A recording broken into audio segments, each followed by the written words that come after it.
D'aucuns, avec raison, ont eu à dire, finalement, ce livre, son traitement au plan journalistique devient une chronique. Ils ont eu raison, on le dit. D'autres ont compris, peut-être pensé aussi que c'est par souci de suivi des activités qu'il eût fallu que ce livre fasse de façon rationnelle une continuité dans la façon d'informer le public. Hier, c'était le Burkina Faso, c'était aussi Kinshasa, c'était aussi Brazzaville. Aujourd'hui, c'est Paris.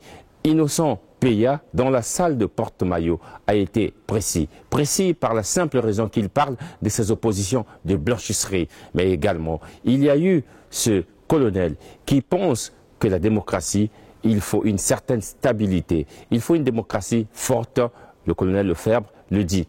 Il y a notre confrère Bédel, lui, qui apporte la note plus ou moins contradictoire. Pour lui, la démocratie est universelle. La question n'est pas seulement congolaise, elle devrait être vue sous un angle encore un peu plus global.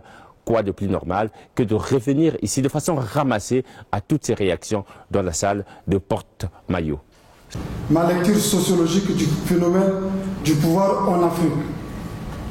Un ouvrage de 340 pages comprenant d'un point de vue structurel 7 chapitres, parmi lesquels le mythe de la terre mitière et son application dans la vie des nations, la dictature de l'urgence et de l'action salutaire, la nécessité politique d'un leadership visionnaire pour un pays en développement, l'opposition politique en Afrique comme une blanchisserie pour les ex-dignitaires.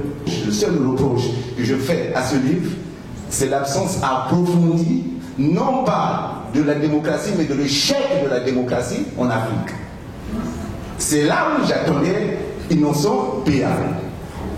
Cependant, l'auteur a eu deux mérites.